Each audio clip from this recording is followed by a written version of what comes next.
அடமானத்தில் இருக்கும் தங்க நகையை மீட்டு மார்க்கெட் விலையில் உடனடியாக விற்க சிறந்த வழி பிரைம் கோல்ட் ஹப். தொடர்புக்கு 9845551787.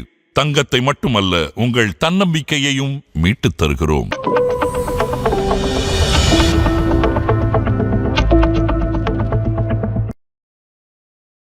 95% மக்கள் ஃபிக்ஸட் டெபாசிட் போடுவாங்க. ரியல் எஸ்டேட், வீடு, லேண்டு வாங்கி வைப்பாங்க. மூணாவது பார்த்தீங்கன்னா ஒரு கோல்டுன்னு ஒன்று வாங்கி வச்சுப்பாங்க. இந்த மூணு தான் சேஃபஸ்ட் இன்வெஸ்ட்மெண்ட் அவென்யூ. நமக்கு ஏதாவது அவசர ஆத்திரம் வேணும்னா நம்ம கோல்டை ஈஸியாக விற்க முடியும். நம்ம இப்போ லேண்டோ இல்லை வீடோ விற்கணுன்னா குறைஞ்சபட்சம் ஒரு 3 மாதம் ஆகும், இல்லை 6 மாதம் ஆகும். ஆனால் இப்போ ஒரு ஆபரண தங்கம் வச்சுருக்கோன்னா நேராக போய் விற்றுடலாம். கோல்டோட ப்ரைஸும் பார்த்தீங்கன்னா வருஷம் ஒரு 10% 11% இன்க்ரீஸ் ஆகிட்டே போகிறது. எஃப்டிஏ 7% தான் கொடுக்குறது. கோல்டு 10-11% ரிட்டர்ன்ஸ் கொடுக்குறது. சேஃபாக ஒரு 11% இன்வெஸ்ட்மெண்ட்டில் நமக்கு ஒரு இன்வெஸ்ட்மெண்ட் வேணும்னா கோல்டு தான் பெட்டர். நம்ம விற்க வேண்டாம், ப்ளட்ஜ் பண்ணிக்கலாம், நம்ம கடன் வாங்கிட்டு அடைச்சிக்கலாம். அது மாதிரி ஒரு அட்வான்டேஜ் இருக்குது. எங்கே அடகு வைக்கிறோமோ அது சேஃபாக இருக்கணும். நம்ம 2 மாதம் கழிச்சு நான் போய் பணத்தை திருப்பி கட்டும்போது அந்த கடை இருக்கணும் இல்லையா? பேங்க்னா அந்த பிரச்சனைலாம் கிடையாது. இப்போ என்பிஎஃப்சினா அந்த ப்ராப்ளம்லாம் கிடையாது. ஏன்னா அதெல்லாம் இருக்கும். நம்ம வெளியில் ப்ரைவேட்டாக போய் வைக்கும்போதெல்லாம் திருப்பி கொடுக்கறதுக்கு அவர் இருக்கணும் இல்லையா? அவர் இல்லைன்னா கஷ்டமாயிடும். இப்போ கோல்டு வாங்குறதுங்கிறது ஒரு இன்றியமையாத ஒரு இன்வெஸ்ட்மெண்ட் அவென்யூஸாக இருக்குது. யாருக்காக இருந்தாலும் அது தெரியும். ஆதன் பிசினஸ் நேயர்களுக்கு வணக்கம். தொடர்ந்து நம்ம சேனல்ல பிசினஸ் நிறைய விஷயங்களை பார்த்துக்கிட்டு வரோம். அந்த வகையில இன்னைக்கு நம்ம கூட எக்கனாமிஸ்ட் டாக்டர் வி ஹரிஹரன் அவர்கள் தான் இணைந்திருக்கிறார்கள். வாருங்கள் பேசலாம். வணக்கம் சார். வணக்கம் மேம், எப்படி இருக்கீங்க? நல்லா இருக்கு சார். சார், இன்னைக்கு இந்திய மக்கள் நிறைய பேர் தங்க நகை வாங்குறதே அவசர தேவைக்கு அடகு வைக்கிறதுக்கு தான். பேங்க் இருக்கிறத தவிர்த்து நிறைய தெருக்கள்ல அடகு கடை தான் ஜாஸ்தியா இருக்குது. எந்த விதமான தங்க நகைகள்லாம் சார் முதல்ல பிளட்ஜ் பண்ண முடியும்? ஃபர்ஸ்ட் கோல்டுங்கிறது ஒரு நம்ம ஒருத்தர் வாங்குறாங்க அப்படின்னா 2-3 பர்பஸ்க்காக மக்கள் வாங்குவாங்க. இந்தியாவில் 2-3 விஷயங்கள் தான் நிறைய பேர் இன்வெஸ்ட் பண்ணியிருக்கிறது. அதாவது 95% மக்கள் ஃபிக்ஸட் டெபாசிட் போடுவாங்க. ரியல் எஸ்டேட், வீடு, லேண்டு வாங்கி வைப்பாங்க. மூணாவது பார்த்தீங்கன்னா ஒரு கோல்டுன்னு ஒன்று வாங்கி வச்சுப்பாங்க. இந்த மூணு தான் சேஃபஸ்ட் இன்வெஸ்ட்மெண்ட் அவென்யூ. நம்ம இந்தியாவில் சேவிங் பேஸ்ட் எக்கானமின்னு சொல்லுவாங்க. நம்ம we are not spending based economy கிடையாது. யூஎஸ்லலாம் பார்த்தீங்கன்னா இப்போ 1 லட்ச ரூபா சம்பளம் வாங்குறாங்கன்னா அவன் 2 லட்ச ரூபா செலவு பண்ணுவாங்க. கிரெடிட் கார்டை யூஸ் பண்ணி செலவு பண்ணுவாங்க. நம்ம இதில் அப்படி கிடையாது. 1 லட்ச ரூபா சம்பளம் வாங்கினோன்னா ஒரு 50,000 ரூபா சேவ் பண்ணணும், 50,000 ரூபா தான் செலவு பண்ணணுன்ட்டு. இந்த சேவிங்ஸ் எங்கே போகிறதுன்னா கோல்டில், ரியல் எஸ்டேட்டில், ஃபிக்ஸட் டெபாசிட்டில். இதுதான் ப்ரிடாமினண்ட்டாக இருக்குது. இப்போ ஆஃப்லேட் அந்த 2000க்கு மேலே பார்த்தீங்கன்னா மியூச்சுவல் ஃபண்ட், ஈக்விட்டி, பாண்ட் அதிலெல்லாம் வேரியஸ் அசட் கிளாஸ்லலாம் இன்வெஸ்ட் பண்ணிகிட்டே வராங்க. இந்த கோல்டில் இன்வெஸ்ட் பண்ணும்போது மக்களுக்கு 2 விஷயங்கள் தான் கோல்டில் அவங்க பார்க்குறது. இன்றைக்கும் பார்த்தீங்கன்னா காரைக்குடி, பரமக்குடியெல்லாம் போனீங்கன்னா பெரிய பெரிய ஆபரணங்கள்லாம் இருக்கும். அந்த காதில், நான் ரொம்ப கூட விளையாட்டாக சொல்கிறது, நம்ம வயசானவங்க காதில் போட்டுக்கிற அந்த, அது பேர் எனக்கு கரெக்டாக சொல்ல தெரியல, அதுவே அட்டி அது மாதிரி ஏதாவது வச்சுருப்பாங்க. அதுவே கிட்டத்தட்ட ஒரு 400-500 கிராம் இருக்கும். ஸோ அந்த மாதிரி அதெல்லாம் கவுண்ட் பண்ணோன்னா நம்மளோட எக்கானமி எங்கேயோ பெருசாக இருக்கும். ஸோ அப்போ அந்த கோல்டு நகை வாங்கிறதுங்கிறது நம்ம போட்டு அழகு பார்க்கறது ஒரு ப்ளஷருக்காக பண்ணுறோம். அப்புறம் நமக்கு ஏதாவது அவசர ஆத்திரம் வேணும்னா நம்ம கோல்டை ஈஸியாக விற்க முடியும். நம்ம இப்போ லேண்டோ இல்லை வீடோ விற்கணுன்னா குறைஞ்சபட்சம் ஒரு 3 மாதம் ஆகும், இல்லை 6 மாதம் ஆகும். ஆனால் இப்போ ஒரு ஆபரண தங்கம் வச்சுருக்கோன்னா நேராக போய் விற்றுடலாம். இல்லாட்டினா பேங்க்கில் போய் கடன் வாங்குறதுன்னா காலையில் 9 மணிக்கு போனோன்னா 9:30 மணிக்கு நம்ம கடன் வாங்கிடலாம். ஸோ இந்த மாதிரி ஒரு பெனிஃபிட்காக தான் கோல்டில் இன்வெஸ்ட் பண்ணுறாங்க. முக்கியமாக கோல்டில் இன்வெஸ்ட் பண்ணுறது நம்ம ஆபரணங்களாக தான் வாங்குகிறோம், ஆர்னமெண்ட்டாக தான் வாங்குகிறோம். நம்மளுடைய லேடிஸ், உமன்ஸ் அதை போட்டுக்கிறாங்க, அழகாக இருக்குது. நமக்கு ஒரு ஹாப்பினஸ் கொடுக்கறது, மோர் தென் இன்வெஸ்ட்மெண்ட், ஹாப்பினஸ் கொடுக்கறது. 2வது விஷயம், கோல்டோட ப்ரைஸும் பார்த்திங்கன்னா வருஷம் ஒரு 10% 11% இன்க்ரீஸ் ஆகிட்டே போகிறது. எஃப்டிஏ 7% தான் கொடுக்குறது. கோல்டு 10-11% ரிட்டர்ன்ஸ் கொடுக்குறது. ஸோ நமக்கு சேஃபாக ஒரு 11% இன்வெஸ்ட்மெண்ட்டில் நமக்கு ஒரு இன்வெஸ்ட்மெண்ட் வேணும்னா கோல்டு தான் பெட்டர். நம்ம விற்க வேண்டாம், ப்ளட்ஜ் பண்ணிக்கலாம், நம்ம கடன் வாங்கிட்டு அடைச்சிக்கலாம். அது மாதிரி ஒரு அட்வான்டேஜ் இருக்குது. ஸோ அப்போ கோல்டு வாங்குறதுங்கிறது ஒரு இன்றியமையாத ஒரு இன்வெஸ்ட்மெண்ட் அவென்யூஸாக இருக்குது. யாருக்காக இருந்தாலும் சரி, அது யங்ஸ்டராக இருந்தாலும் சரி, மிடில் ஏஜ் பீப்புளாக இருந்தாலும் சரி. நான் அதான் கொஞ்சம் விளையாட்டாக சொல்லுவேன், ரிசெஷன் சொல்கிறீங்கப்பா, அன்எம்ப்ளாய்மெண்ட்டுன்னு சொல்கிறீங்க. நம்ம ரங்கநாதன் தெருவில் இருக்கிற கோல்டு ஷாப்லாம் போய் பாருங்கள், எப்போதும் கூட்டமாக தான் இருக்கும். அதுவும் அந்த அக்ஷய திருதியெல்லாம் வந்துட்டால் ஃபுல்லாக இருக்கும். ஸோ இந்த மாதிரி காரணங்களுக்காக தான் கோல்டு வாங்குறது. Okay sir. இப்போ கோல்டு வாங்குறதுக்கான காரணங்கள் பார்த்தோம். இப்போ கோல்டு வந்து ஜுவல்லரியா வாங்குறதையும் நிறைய பேர் வாங்குறாங்க, கோல்டு காயினாவும் நிறைய பேர் வாங்குறாங்க. இப்போ ஜுவல்லரி வந்து பிளட்ஜ் பண்ண முடியும், காயினையும் பிளட்ஜ் பண்ண முடியுமா சார்? அதாவது இந்த காயின்லேயே வந்து நீங்கள் எங்கே வாங்குறீங்கங்கிறது ஒரு விஷயம் இருக்குது. முன்னாடிலாம் பேங்க்கில் கோல்டு காயின் வித்துட்டு இருந்தாங்க. நம்ம வாங்கலாம். இந்த கோல்டு வாங்கும்போது 22 கேரட் தங்க நகை வாங்குறதா, தங்கம் வாங்குறதா, 24 கேரட் வாங்குறதான்னு பார்க்கணும். பேங்க்கில் விற்கிறதெல்லாம் அந்த சர்டிஃபைடு கோல்டாக இருக்கும். அது வந்து கொஞ்சம் வேல்யூவும் ஜாஸ்தியாக இருக்கும், விலையும் ஜாஸ்தியாக இருக்கும். ஸோ நம்ம அதை வாங்கிக்கலாம். இல்லை நம்ம கடைகள்லேயும் வாங்கலாம், தங்க கோல்டு காயினாக வாங்கலாம். ஆனால் இந்த கோல்டு காயினாக வாங்கும்போது என்ன ஆகுதுன்னு கேட்டிங்கன்னா, இந்த பேங்க்கில் போய் கடனுக்காக அதை ப்ளெட்ஜ் பண்ணும்போது எல்லா பேங்க்குமே கோல்டு காயினை வாங்கிக்கிறது இல்லை. அது வந்து காரணம் என்னன்னு கேட்டிங்கன்னா, ஒரு சிம்பிள் லாஜிக் வந்து என்னென்னா, நம்ம வந்து இவர் பணம் கட்டலைன்னா ஆக்ஷன் கூப்பிட்டா அதை சேல் பண்ணுறது கொஞ்சம் கஷ்டம், இண்டிவிஜுவலாக போய் வாங்க மாட்டாங்க.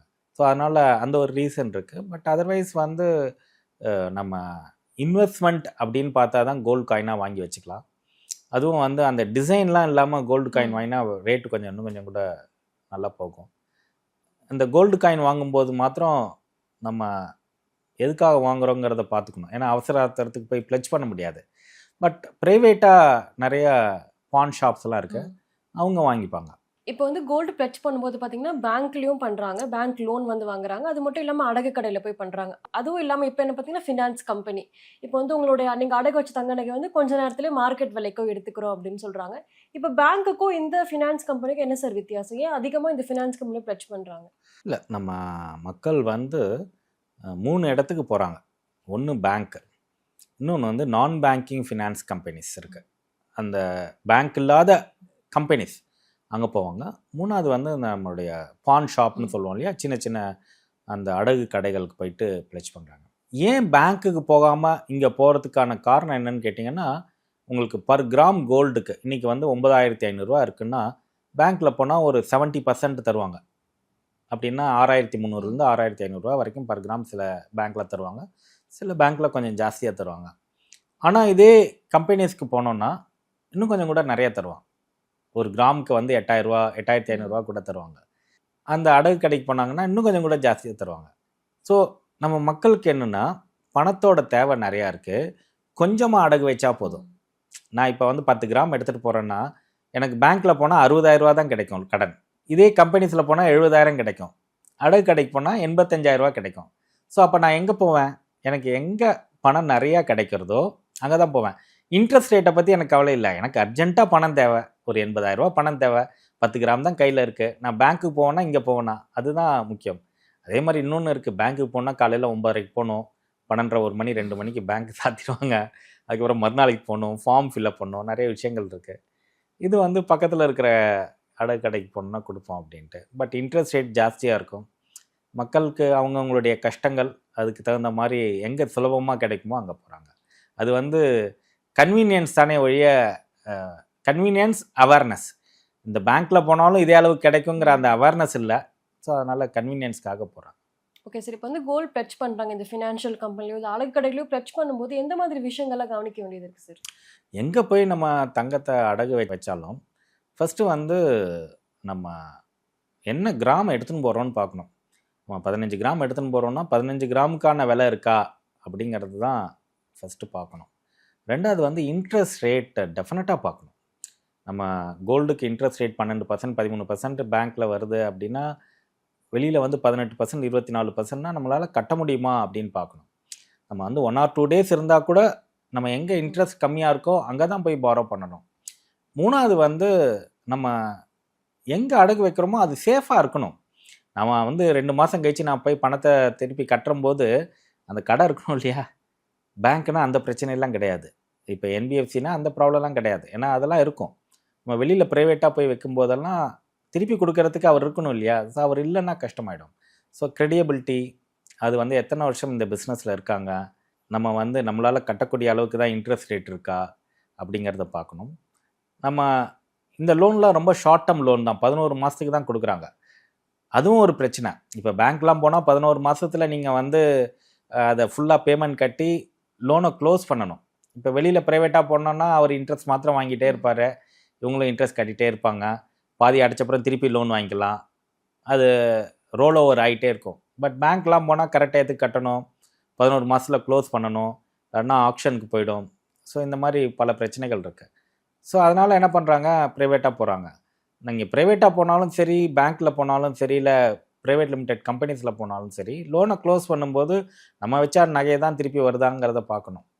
அதே கிராமில் இருக்கா அப்படிங்கிறத மெஷர் பண்ணும்போது பார்க்கணும். நம்ம வேற எங்கேயோ திரும்பின்னு இருந்தால் அது கஷ்டமாயிடும். நம்ம 4 ஆர்னமெண்ட் கொடுத்தோம், இல்லை 4 செயின் கொடுத்தோம்னா 4 செயினும் வருதா அப்படிங்கிறத நம்ம பார்த்துக்கணும். வேறு எதுவும் இருந்து போகாமல், பிஞ்சு போகாமல், அந்த மாதிரி விஷயங்கள்லாம் பார்க்கணும். ஏன்னா எல்லா இடங்கள்லையுமே வந்து கரெக்டாக பாதுகாத்து வைக்கிறது இல்லை. ஸோ அதெல்லாம் கொஞ்சம் நம்ம கரெக்டாக பார்த்துக்கணும். கரெக்ட் டயத்துக்கு நம்ம பே பண்ணி எவ்வளோ சீக்கிரம் வந்து லோனை க்ளோஸ் பண்ணுறது தான் வந்து கோல்டை பொறுத்த வரைக்கும் பெட்டராக இருக்கும்.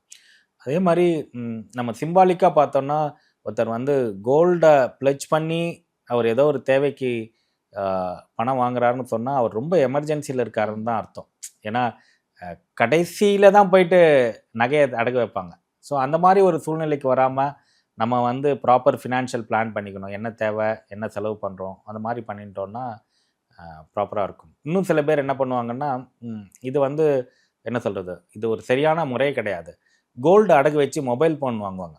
இப்போ நான் எனக்கு ஒரு 1.5 லட்ச ரூபாய்க்கு ஒரு மொபைல் ஃபோன் வந்திருக்கு, நான் அதனால் கோல்டை தங்கத்தை அடகு வச்சுட்டு நான் போய் மொபைல் ஃபோன் வாங்குறேன்ட்டு. அதெல்லாம் வந்து ஒரு சரியான வழிமுறைகள் கிடையாது. காரணம் என்னென்னு கேட்டிங்கன்னா, மொபைல் ஃபோன் வந்து ரெவன்யூ ஏர்னிங் அசெட் கிடையாது. ஸோ இதை எப்படி திருப்பி அடைப்பாங்க? ஸோ அந்த மாதிரிக்கெலாம் நம்ம வந்து கோல்டு லோனை யூஸ் பண்ணக்கூடாது. ஓகே சார், இப்போ வந்து கோல்டு வந்து அடகு வச்சிரும், அது மீட்க முடியாமல் போச்சு அப்படின்னா வந்து அதை வந்து ஆக்ஷனுக்கு போடுவாங்க. இதே மாதிரி தான் ஃபினான்ஸ் கம்பெனிலுமே இதே ப்ரொசீஜர் தான் இருக்கா சார்? கோல்டு வந்து நம்ம அந்த 11 மாதம்னா 11 மாதத்தில் கட்டினா தான் கரெக்டாக இருக்கும். கட்ட முடியலன்னா என்ன ஆகும்னா ஆக்ஷனுக்கு போயிடும். ஆக்ஷன்னா அவங்க ஏலத்துக்கு விட்டுருவாங்க. ஏலத்துக்கு விடும்போது என்ன ஆகிடும்னா, அவங்க லோனை எப்படி க்ளோஸ் பண்ணுறதுங்கிறதுக்காக தான் பார்ப்பாங்க. ஏன்னா கோல்டு ப்ரைஸும் இன்க்ரீஸ் ஆகிருக்கும், லோனை அடைச்சிட்டு பாக்கி இருக்கிற அமௌண்ட்டை திருப்பி கொடுத்துருவாங்க.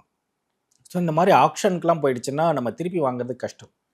ஸோ அதனால் அந்த லோனை வந்து கரெக்டாக அடைக்கணும். எல்லா இடங்கள்லையுமே வந்து நமக்கு நோட்டீஸ் கொடுக்கறதில்ல, நீங்கள் லோன் அடைங்க, இல்லாட்டினா ஆக்ஷனுக்கு போயிடும் அப்படின்ட்டு.